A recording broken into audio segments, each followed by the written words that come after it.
Leaf ready for Hollow Knight. So we're going to be pulling that up here very soon.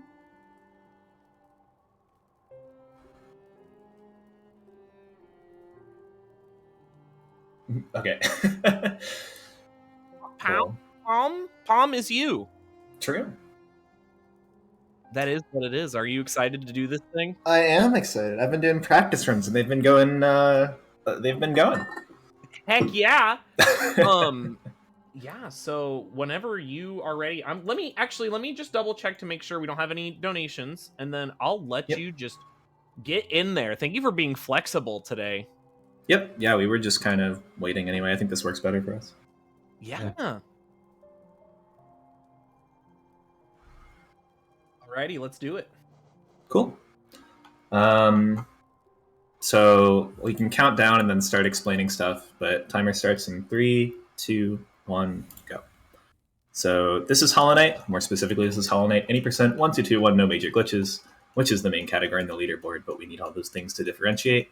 I am Palm. I've been running since 2019. Really great community. I'm sure I'll be shouting that out later, and I am joined by Tremin for co-commentary. Hi, I'm Tremin. Welcome to Hollow Knight. Something you'll first notice here is we are a bug. Everyone in this game is bugs. And something you just saw show up in the top left is our HUD. Very important to keep an eye on throughout the run. We have 5 health shown as masks.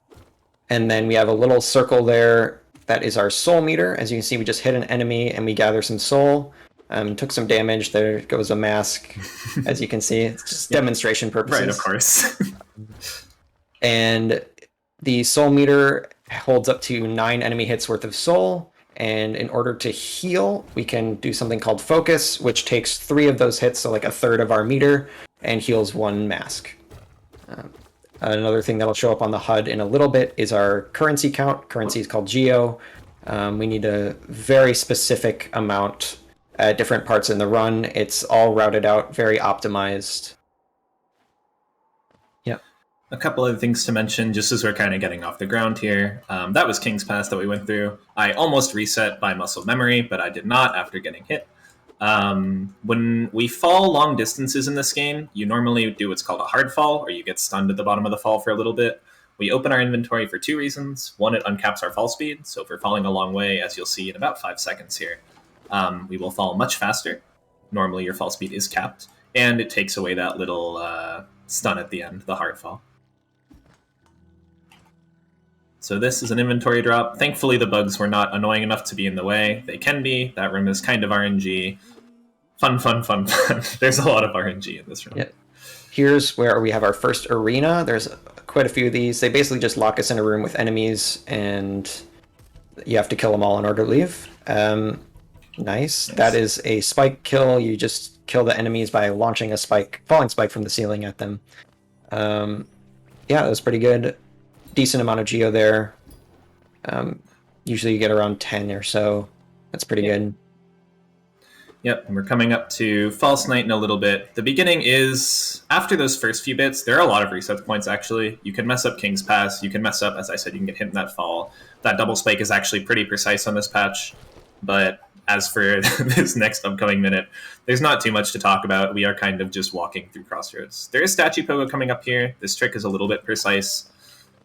We can jump on platforms to get up there, but it is a little bit faster to pogo the statue for that little bit of extra height. Pogoing is pretty relevant in this game. To explain it a bit, when you down slash, you gain a little bit of height. I guess that's literally all there is. Yeah, if you bounce off, if you like down slash and hit something, you can gain a little bit of height. It's like a mid-air jump almost if there's an enemy or an environment background thing that you can pogo off of. Sure. Here we are coming up to our very first boss, which is False Knight. Something interesting about this boss is there is a intended skip. If you notice that left wall there is kind of patched up with wood. After you fight the first phase of this boss, that was pretty clean. After you fight the first phase, you can just break that wall open and leave. We don't need the reward for this fight to finish the run. On a casual playthrough you would, but we do a skip later that skips it. So as you can see here, we're just going to break this wall and leave the arena. Yeah, that was a pretty clean first split. Nice. And coming up here, we're going to pick up our first and only spell that we're going to pick up in the run. Just a little note on damage values. Our nail does 5 damage. This, what we're going to pick up here, Vengeful Spirit or Fireball or VS, we'll call it different things throughout the run, deals 15, so like 3 times as much as our nail. It costs a little bit of soul to use, the same to heal, so a third of our soul meter, but it's definitely worth because it just deals so much damage. Yeah, most of the fights, I think literally all of the fights in this run, you'll see us making good use of VS. So you do need 3 hits of soul, like Termin said, but a lot of fights will follow that some kind of pattern that is like nail hit, nail hit, nail hit, fireball, and repeat. Some boss fights are short enough that they basically only take fireballs, and some boss fights are long enough or complicated enough where the pattern's a little different, but it stays relatively consistent. This is Ancestral Mound. You will see pretty shortly one of the uses for Vengeful Spirit in this run is a ranged attack. There's an enemy coming up called an Elder Balder that if you get close to it, it curls up into its shell and becomes invulnerable. So in order to kill it, you need to hit it from far away. Yep, that is the way that the game forces you to get Vengeful Spirit. Otherwise, a lot of people would probably miss this. Wow, that is sad. And this is RNG here. You need it to spit one of those little enemies so that you can hit it and gather soul. One of the things you notice here is that we are playing in Chinese, so it allows us to spam through text boxes faster. Text scrolls by character, and just Chinese has less characters per word, so it just scrolls really fast. Saves a lot of time throughout the run. It's worth noting that that bench is not actually required, but I took 2 damage in Ancestral Mound, which is questionable. So marathon safety, marathon safety. Yep. We will be doing quite a bit of marathon safe strategies throughout this run. Lots of safety benching and stuff. I have done enough practice runs. So okay, well, I'll mention it after because this trick's important. Normally these boulders take 4 hits of fireball to kill. This one, you can shoot the fireball off screen and it will hit 4 times off screen for some reason. One of the reasons we do it in this patch. So technically it only requires 1. I got a little bit of lag there. Not that I'm salty about it at all or anything. So I can do the fireball skip. So one interesting thing about Fireball is when you cast it, it resets your fall speed and knocks you backward a little bit. So there are some tricks where there's jumps that are a little too far to make normally, but you can jump, turn around, and shoot a couple fireballs, and it'll like give you a little bit of knockback and be able to make some jumps. There's one of them coming up here that's pretty important. Yeah, so right now we have 8 soul. I missed the first fireball skip, so soul is pretty easy. You can hit these guys for 2 extra. But yeah, this is the first fireball skip. I'm a little bit nervous with this lag. I think that's good enough, yeah. Cool. Awesome. That jump is not makeable normally, but yeah. Technically you can do it in 1. No one goes for that unless you're doing like really, really short categories or just like green path individual leveling or something. The same with this one. You can do this in 1 technically. Cool. Nicely done. That one's really tough. You have to jump really late. Questionable. We're good. A little bit of nerves. It happens. Also, 104 Geo is pretty nice. Yep. By Hornet, which is the boss fight coming up here, you're looking to have 206 Geo.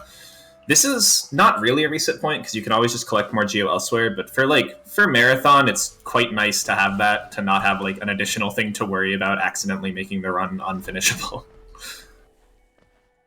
Yep. So we kill a somewhat like a mini boss coming up here called Vengefly King. It's technically a boss, but it has so low HP that you can kill it before the fight even starts, as you will see here very shortly. And we just kill it because it gives us like 65 Geo, which is good. Or not. I'm not going to soft lock. Yeah, you can do that before that scream. That Geo is terrible too. Yeah. But I missed the nail cancels. One of the things that helps with using nail and fireball for attacking things is you can do what are called nail cancels, where you can fireball nail in quick succession and nail fireball in quick succession, so you can kind of alternate between them to do maximum damage. But I was a little early, so the input didn't go through, so yeah, we did not get the quick kill, unfortunately. We have plenty of Geo here, by the way. 215 is quite a bit. Sure. So we're good. This is the second like real boss fight of the run. we have to kill Hornet here, or defeat Hornet, in order to collect the item that she drops, which is the Mothwing Cloak, or the Dash, as we call it. It basically lets us dash really quickly. That was pretty good. Yeah, that was a good fight. You do not need this ability to finish the game, technically. The low percent category does skip it, but it is so fast that it's definitely worth grabbing. It also makes the run a lot more enjoyable. I've tried playing low percent, and there are people that really enjoy low percent, but walking around everywhere is really disheartening a lot of the time. Something we just did there is called a save warp. This game saves everything that you pick up just as you pick it up, and not at a save point. So what you can do is pick up the dash ability, quit out, and then rejoin the save, and it just puts you back at your last bench that you sat at. This saves a lot of time backtracking. If we couldn't do that, or if that didn't work, it would probably lose like a couple minutes trying to gather geo to use fast travel, things like that. Something that we don't usually mention, but I'll mention here as, excuse ahead of time, is this game is measured in loadless time. So you see every time I go through a transition, there's a black screen. That is PC dependent. To make it fair for everyone, we do not count that time. So the estimate, I think the estimate's 42 minutes. That is with like my PC working normally. Currently, I am streaming and Discord screen sharing. These loads are a little longer than usual. It shouldn't matter too much, but fair warning, we might go like a minute over estimate without the run actually being that bad. Or I could play well, and then we won't. Mm-hmm. Go ahead. I was just saying that this area has a lot of has 3 pretty difficult tricks in quick succession. There's E-Pogo or Explosion Pogo, which is coming up here. Then there's Mantis Pogo, and then there's the Mantis Early Control. I'll explain each of those as they happen. This is Explosion Pogo. These things shoot out little explosive balls, and nicely done. You can pogo off of the explosion, so you basically just explode it, and then pogo off to skip into this area and skip a long intended route. This is Mantis Pogo. You pogo off these mantises to get up here. That was really clean, nicely done. And this is Mantis Early Control. Early Control is in this game is entering like a cutscene of some kind, and then leaving the cutscene by taking damage. So what we did there is lure the mantis so that we took damage right after we picked up the mantis claw, and then it let us quit out much faster. I think that was the first run in all the practice runs where I cleanly got those 3 tricks. So that was really nice. Good job. So what we just picked up there is Mantis Claw. It's basically the wall jump in this game. And now that we have those 2 things, Dash and Mantis Claw, we pretty much have enough movement to get anywhere in this game. There's one more movement ability that we will pick up later that is required for one of the things required to beat the run, basically. But, yeah. Yep, and we're just going to go to shops here and go through Grow's Mother. There's like a minute of mostly just running around. If you have any donations, this would be a good time for them. We do not, but Heck. People should be sending in donations. Yes. Good transition. And then I will read them. Yeah, we there are a lot of like high energy points in this run, I guess you could say, and a lot of low energy points in this run. So it seems like a lot of getting from point A to point B, do the thing, and then go from point A to point B. Yeah. Yes. To be fair, there's probably a lot of Metroidvanias that follow that pattern. Right, true. Alright, so here we're coming up on another boss, another one that's like pretty short, doesn't have a ton of health, and we have exactly enough soul for what we need to do. It's 3 fireball or nail cancels, 3 fireballs, and then just 6 nail hits. 1, 2, 3, and then 1, 2, 3, 4, 5, 6, and it's dead. True. And that gives us enough soul to kill the enemies that spawn out of this boss after it dies. Yeah, the enemies that spawn here are RNG. You can get them in 2 fireballs. You can also miss a lot of them. There's like actually a decent amount of time loss here. Like if you shoot a fireball really low for some reason like that. Not terrible though. Right. Here we will be buying our one and only charm that we will buy throughout this run. There are 40 charms in this game, and we pick up one of them. It is right here. Yep, we're really over on Geo, which is really nice. You'd normally have like 0 or maybe single digits here. 19 is like super comfy. I don't actually know how I got this much. I don't know if I've ever had this much Geo in a run. I think you picked up a bunch from the Mantis. Yeah, that I think is it fairly just RNG. got good RNG. Yeah, Yeah. it just flew towards you. Speaking- Here we'll be dying on purpose. Yeah. Speaking of RNG, these enemy positions are RNG because you want them to hit you as much as possible as you're going to free fly and coming back. This was like bad good, which is fine. I don't think anyone knows what that means, but I know what it means, and that's what matters. Here we spawn a Shade by dying. The Shade is an enemy that spawns when you die, and it holds all your Geo. We use it to skip into this area that we otherwise would not be able to go into. And here's a little thing called Walkling Storage. The game thinks you're on a wall, so it conserves your momentum, and it makes crossing this area very fast. Chain? Oh. Yeah, one of the nice things about walking storage is you can chain it. So you can chain it if you jump on the first frame on like the ground once you have walking storage. The water in Blue Lake kind of acts like not ground or something. I don't know. I'm not the best person to ask about it, but it doesn't count as you touching the ground. So your walking storage is automatically chained throughout all of Blue Lake. Those were not first frame jumps every time, believe it or not. But yeah, it does make Blue Lake faster, even with that kind of weird setup at the beginning that we had to get walking storage. And here we are picking up one of the only really required items to beat the game. It is called the Dream Nail. In order to fight the final boss, we need to pick up 3 Dreamers, and you need the Dream Nail to collect each one. You'd also normally fall off here, but it's actually slower real time. Marathon strats. Marathon strats, yes. Hey! Nice. That's a difficult jump. You jump as the platform is spawning in, and then you can jump on it. But yeah, you tend to time it with watching when the seer moves. It's also kind of reaction timey. You can do it with nail slashes. There's a lot of weird ways. It's a hard trick though. That almost was terrible. here we will be doing a fun little trick. Normally, after this cutscene, you will wake up in the seer's hut, asleep, and then you go through this whole wake up animation. And what we can do is if we pause and then unpause, we will gain control of the character and be able to leave the hut while we are still asleep, and it looks kind of funny. True. It also uncaps your fall speed for some reason, so we don't need to inventory drop here to have, you fall through that room probably 3 or 4 seconds faster than you would normally, even if it might not seem it. The only reason you don't have a comparison is because if we're ever falling far, we are always inventory dropping. Mm-hmm. There's a walkling storage here that I have yet to get in practice. This is brutal. Never mind, it's free. Wow, nice. That is a really good walking storage. The dash at the left was entirely intentional, I promise. But yeah, you save a lot of time with that. It's really hard to explain how frame perfect it is. It can be frame perfect. It can be up to 4 frame perfect. It is dependent on TFT, and don't ask me what TFT is because I don't actually know. There are a lot of things we do that we just take at face value. We close our eyes and let the really smart people do things, figure out how to do it. Shoutouts to CC. So here we are picking up a relic. We will be picking up 3 of these throughout the run. We can sell them to an NPC later, and it'll give us the geo that we need.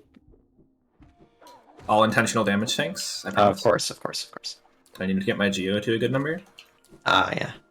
The damage does that, I promise. So here we are picking up our second relic. Yeah, and then this bench is not required.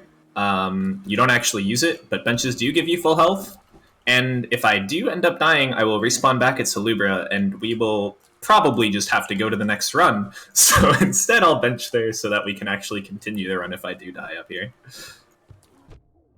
Ow. We are pretty soon entering probably the most difficult boss fight in the run. Yeah. Not this. This is probably the least difficult boss fight in the run, if this even is a boss fight. This is Gorgeous Husk. Gorgeous Husk drops 420 geo, which is pretty nice for the run. It's a pretty quick kill. Lots of geo. Yeah, it's also kind of an introduction to doubles, which I don't think we talked about. But Nope. A double is when you shoot a fireball, it usually hits once and does 50. Well, we have Shaman now, so it'll do 20 damage. it can also hit twice, which means it does 40 damage. And bigger numbers are better. I literally just missed this guy. Okay, I'm insane. That was a perfect room. I don't know what you're talking about. Alright, so we are opening this lever for later, and then we will head up and do a little bit of a skip here. Normally you'd need double jump to get up to this area, but you can pogo off of that background object there, and it lets you skip into this area without the wings, the double jump. And there, That's really bad. Yeah. he just hit a lever through the floor to skip like a mini boss, basically. That's another reason why we run this game on this patch, which is an older patch of the game, because it lets you do things like that, like hitting a lever through the floor. So this is the boss fight we're talking about. Watcher Knight's coming up. Oh, please jump. For the interest of marathon safety, I'm going to heal because 3 HP is a time with Watcher Knights. Something to note, you can Dream Nail these guys before the fight starts. Something else to note, my heal button's kind of broke. I have a new controller coming in tomorrow, but that was a fun time for it to break. Nice. That was a good hit. You'll see with doubles, Palm will try and hit the Watcher Knight while it is like rolling away. And so it'll be traveling pretty much the same speed as the fireball, and it can get double and even sometimes triple hits. Yep, you can get triples on these guys. It's hard. You can also hit multiple at once. In theory, and this has happened before, you can like a 6-hit if they're both rolling away together, like that, except I was not in a good spot for it. Oh, that's so nice. I love these guys. Oh, they're apologizing for all the practice runs. And as you can see, Palm is using the Dream Nail quite a bit here, and the Dream Nail gives you the equivalent of 3 hits of soul every time you use it. So it just gathers soul when you can't hit the enemy, like when the enemy isn't vulnerable. Yeah, it's theoretically possible, but it's pretty hard to do like during those bounces and rolls. That was a weird ending, but we'll take it. We didn't die, and that's all that matters. That's true. That was a really good second phase, too. They gave me some nice patterns. Oh my god, the leg. Okay, we're fine. I'm sure the game... Yep, no, game. It's okay. You're halfway done, game. I believe in you, PC. This is about the halfway point in the run. Yeah, it's a pretty good marker. It's almost exactly halfway. It kind of depends. It can be a little more than halfway if you're good at the game. Like, really good at the game. But the latter half tends to be harder than the beginning half, so if you're new to the game, do not expect that this is your halfway point. It will probably take you longer to do the second half than the first half. This is our first Dreamer, first of 3. And we needed the Dream Nail key. Yeah, I'm using my keyboard to heal now.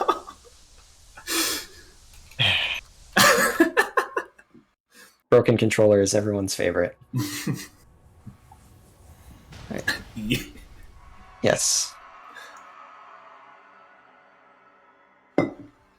But yeah, the focusing there that you see with the Dreamers is the same as the heal button. It's the same animation, so you might have figured, but in a fight I'll probably have to just use heal for controller, because I don't really want to take my hands off movement to heal, but for something like that I can just adjust and use the keyboard. But that's neither here nor there. 567 Geo, something relevant to the run, is very good. We get 655 from this chest, which I cannot do math that fast, but once the Geo counter, yeah, 12. Wow, that's perfect. Oh, actually, the right perfect. amount. Yep. In case you're wondering, you need 1222 Geo here. You can collect a lot from the enemies coming back from City, which you almost always have to do. But if you remember, I had like 19 Geo when I was supposed to have 0, so basically I just got lucky with Geo this run. You love to see it. This is a spot where we're selling all our relics, and if we do have any donations, it's probably a good time to read them. Of course. We've got a $88.88 donation from Duffin. It says, today is my 8-year wedding anniversary. So here's $88.88 for a worthy organism. Love you, Karos. Beautiful. Appreciate it. So here we have an NPC named Lem that we have to talk to here, and this is the guy that will buy all of our stuff. True. It used to be, this is real boomer knowledge, this is like 2018 knowledge, but it used to be that you'd sell the Lem first, because if you haven't defeated Watcher Knights yet, or more appropriately, haven't gotten Lurian yet, Lem will not be there in the fountain, and you don't have to do that weird little backtrack I just did, but it's faster to get the Relic and the Geo from Watcher Knights first and then sell, and people have known this for 4 years, this is nothing new. Another instance why using Chinese as the language is faster, because that's a lot of text spamming right there. Yeah. I used to struggle a lot with the text spamming in this, actually. Hello, would you like to be further? Thank you. It's important to know there are only... I used to mash, like, everything. Like, my controller would cry. But it's important to know there's only 3 buttons. There's jump, nail, and focus, which is the broken button. But if you just alternate through those 3, mashing's really not too bad. And it doesn't lose too much time. I know I've been discouraged by, like, oh, I'm losing so much time for mashing. It's really only, like, a second or 2 throughout the run. That was sad, and I blame lag. That's a very difficult jump. Right, here we are doing a trick called Fire Bell. You can hit this bell here that'll show up with a fireball from off-screen right here, and that summons this stag, which is a fast travel. And then, because this game doesn't count loads in our time, or we don't count loads, walking out of the room and then walking back in takes almost no time, so that it's much faster that way. Yeah, you save about 2 seconds per, and it was found very, very recently, because it is kind of a weird trick. So it's, like, probably the most significant recent discovery in 80%. This has been a pretty, like, optimized category for very long. No? This is the main reason why we need all this geo, is because that item allows us to get into the Crystal Peak, which is the area we're going next, and it costs almost 2,000 geo. I'm just now thinking, like, Fireball is actually probably slower, almost certainly slower real time. Not marathon strats, you hate to see it. I'm still thinking it looks cool. Yeah, it's a showcase. Now you can see these beginning area, the Forgotten Crossroads, is all infected. Oh no, what could have happened? I'm sure Milo's still fine. So that happens because we collected a Dreamer. It's when you pick up the double jump or collect any of the Dreamers, the beginning area becomes infected. All the enemies have way more health and are much more annoying. But it's just one of the progression things in this game. Yep. This is Pogax coming up. This is Sea Peaks, the area we're in right now. It's a very movement-heavy area. There aren't really any boss fights. Nice. That is a trick that saves about 2 seconds. It used to be considered not RTA viable, and then people got a lot more consistent with the trick and just generally better at the game. It is a really fun trick to do as well. But if you miss it, you cry a little.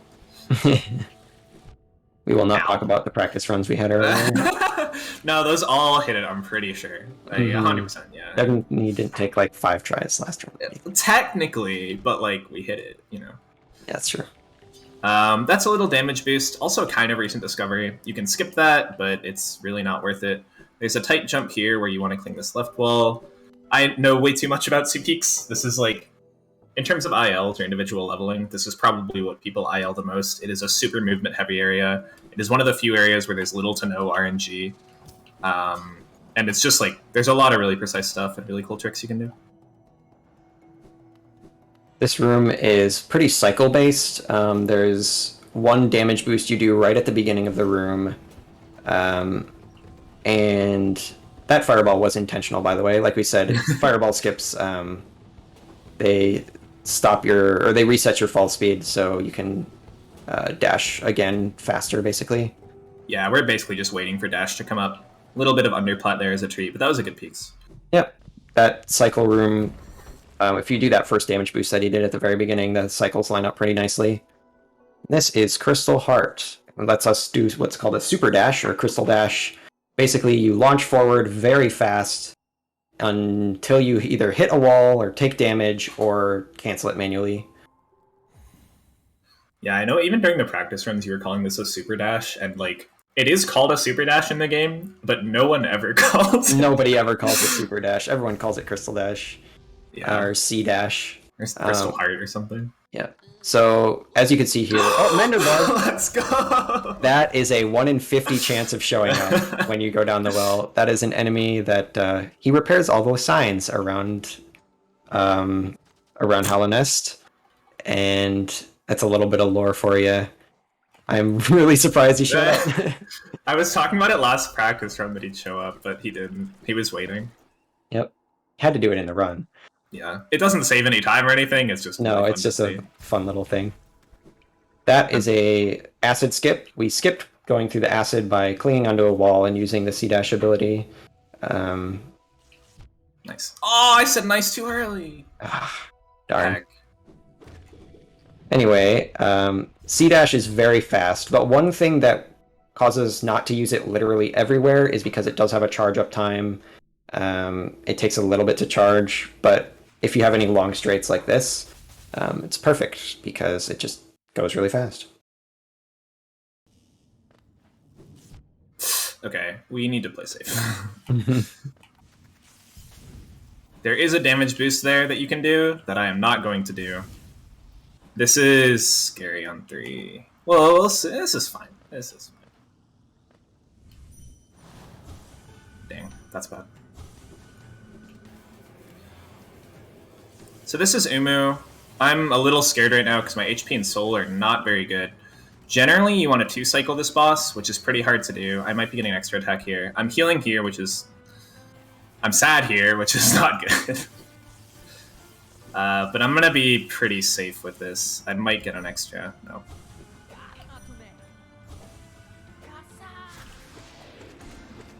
I think I missed this. No, I didn't.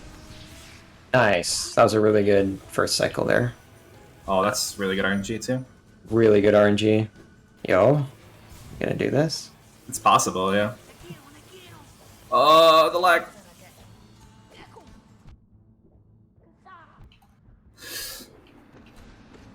This is not doable anymore, so I'm going to heal and pray that heal goes through. Thank you. That damage tank was bad. No, please heal! Oh my god. Uh-oh. This is fine. I'm not worried. I'm very worried. We are losing... What was that? We are losing a lot of time here. I was very close to 2-cycling, but yeah. We're being safe. If you die here, it's pretty rough. Yeah, you don't want to die. You also don't want to do however many cycles this is 4, I think, which is pretty bad, but oh well. This is an extra attack. This is terrifying. You got this. Okay, Nice. we can even heal. E. Alright, we have defeated the boss. 4 cycles pretty rough, but This is bad, actually. I can't do that. There is a trick there where you use wall cling storage to go across. I was a little too far left to actually manage it, so... You know, marathon safety, marathon safety. This is our second Dreamer of the run. That Umu fight was a little rough, but we didn't die, and that's what matters. True. Yeah, the run's been pretty good up till here, too, so... Things happen. Mm-hmm. It wasn't, like, lost PB. I mean, I don't have a timer going anyway, but it wasn't lost PB pace or anything. I was definitely off PB pace, but... Oh well, oh well. E? Wait, the controller does it? The controller does it. Yo, the controller did it! I'm so proud. So yeah, sorry, I was like blanking out the last like 2 minutes, but I was close to 2-cycling that. I got damaged just at the very end of the second cycle, or very beginning of the second cycle. Otherwise, I probably had the 2-cycle, which is a little sad, but it happens. But that was the same idea. This is probably the most difficult non-boss section of the run. These next like 5 minutes coming up, we will not be healing for the next 5 minutes. I mean, I'll probably be healing. Optimally, we would not be healing for the next 5 minutes as we climb out of here through QGA, which is a hard trick. Take 3 intentional damage tanks and do like half of Deep Nest. Yeah, it's quite a bit. The trick coming up here is called QGA, or Queen's Garden's Acid. It basically, there's an acid pool and normally you wouldn't be able to cross it unless you had a thing called Isma's Tear, which lets you swim in acid. But we do a trick where we wall cling on a wall that you're not really supposed to be able to wall cling on, and then use Crystal Heart and dash across. I'm very sad. What? It's a very difficult trick. Why is C-Dash not going off? I'm actually concerned with C-Dash. Okay. There we go. Nicely done. Very difficult trick. Please let me heal. Another thing about Focus is if you press it and then release it immediately, you'll do a Fireball instead and look like an idiot. This is also a C-Dash. This run is falling apart a bit, but we're going to try to get it back on the rails. Yep. Just healing is important. Just trying to gather soul here. Coming up here, we have another arena. And this one casually is kind of difficult for a lot of people just because of the erratic patterns of the enemies, but people have figured out a pretty consistent way to do it. Yeah, this is fairly... Okay, I say that. Okay, whatever, it works. Do I not have soul? Oh, that's really sad. It's fairly consistent. The first guy was a bit awkward, which is why this happened. Normally, I'd have more soul there to deal with him. Here's a fun little damage boost. The respawn hitbox for that lever goes up really high for some reason on this patch, and so you can just fall in the thorns and it warps you past that entire platforming section. Yet another reason why we run it on this patch. He deserved death. Yeah, this is about the end of the actual Queen's Garden section. The split goes on a little longer. There is some parts of Deep Nest. Fortunately, we need Lantern for this run anyway, which is pretty convenient. Please heal. Don't shoot random fireballs. Because not this room, but the next couple rooms would be entirely dark. We would do it in the dark, but we need Lantern 100% to get into Sea Peak, so we kind of get the added benefit of just being able to have Lantern for these rooms as well.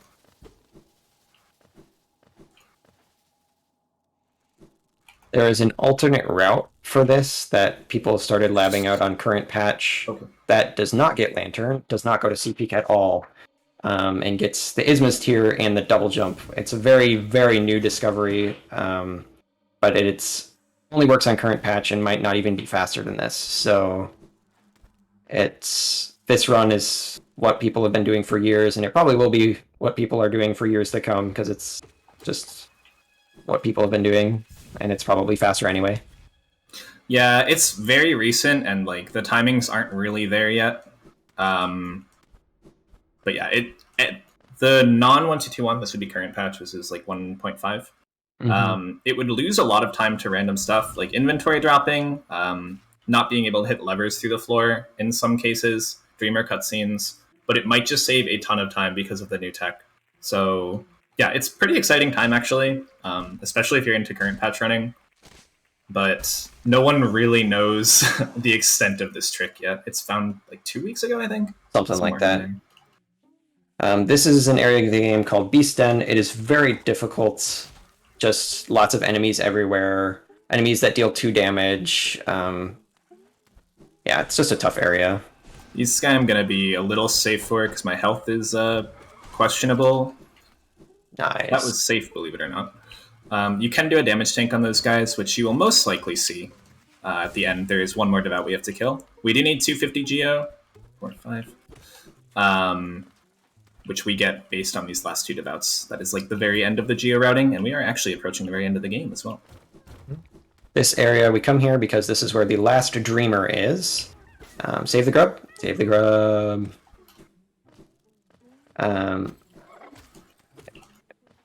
Nice, full soul. You gonna go for the damage tank?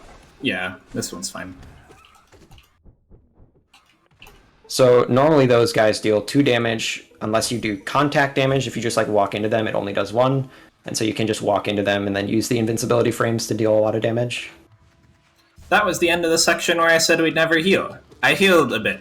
That's okay.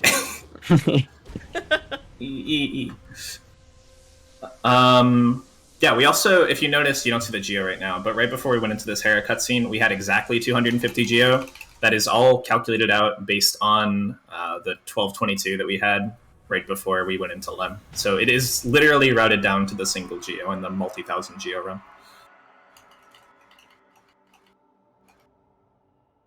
Coming up is the last split. This is the final, well, a little early to say it's the final boss. First, we have to actually leave Beasten. I do have 1 soul here, which is nice. We need 3 soul here for the trick that we mentioned earlier, Firebell, the fairly new discovery. You all remember, I'm sure you've been paying immaculate attention. But yeah, other than that, it's basically just a walk if you want to get in any last donations, if we have any. We do not have any donations to read off at this time. Okay. So people can donate, though. It would be wonderful. Fireball again, hit the bell, leave the room. And this time we have C-Dash, so it's even faster. Yeah, this one saves a lot. Well, not a lot more, but a little more. There's like some technical optimization you can do in King Station where you don't leave the room. It's really precise and bad and dumb. This one is actually just fastest to do that C-Dash. So you don't have to feel like you're being suboptimal. Double Menderbug? Do you believe? Do I don't believe? I don't believe. That was a menu early control. If you pause, on pause, you get control early, and so you don't hard fall there. Now we are entering the final boss, the Hollow Knights. Sure. This boss is a pretty reactionary boss. It's pretty RNG, but almost everything that it does, you can just react to. It's telegraphed pretty well. So you're just it's kind of like a dance. It is. It's a very satisfying fight to go through. There's not as much intricacies as like Watcher Knights, which is why some people like the Watcher Knights fight more. Some people hate the Watcher Knights fight. It's worth mentioning. But yeah, I find this fight very fun. I've practiced this fight quite a bit. What we're looking for here is there's an attack that the Hollow Knight does that is a dash attack where it will just dash forward, and it's good because you can get fireball doubles. Hopefully we will see a bunch of those and not a lot of parries, because parries are bad. Yep, that one. Well, if you stagger him after the first hit, it doesn't work so well. If you stagger him before he does it, it doesn't work so well. And if you get hit, it doesn't work so well. But that works pretty well. That was a good one.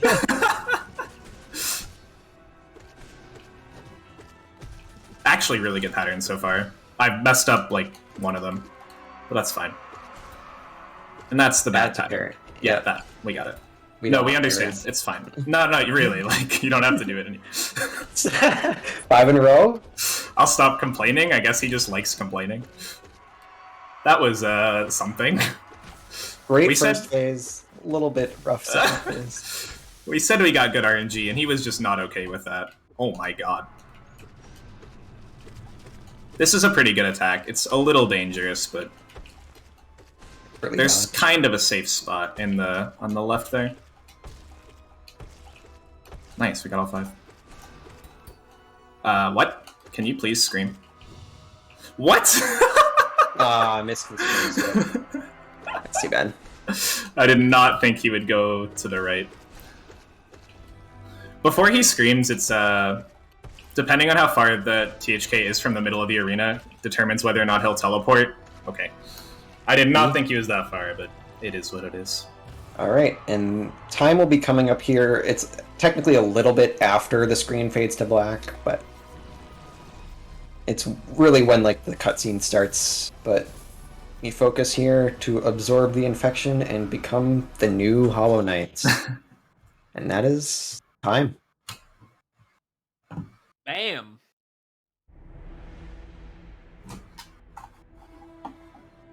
Yeah, round of applause. That is Hollow Knight. You did it. Great job. In terms of like, I don't know, shoutouts or whatever, it is a really fun speed game. It was my first speed game. I think it's a lot of people first speed game that played it. There are a lot of like easier routes you can do, and a lot of places like you can heal wherever. There's nothing that's too hard, save maybe Watcher Knights, but I would recommend it. It's a really fun speed game, really popular, great community, etc., etc. I think that's all from us. That's all from you. Well, good job. Sorry that you had all the like random things that that were popping in there for you. I think it's really Sorry. fun though that the 50-1 chance, Yeah.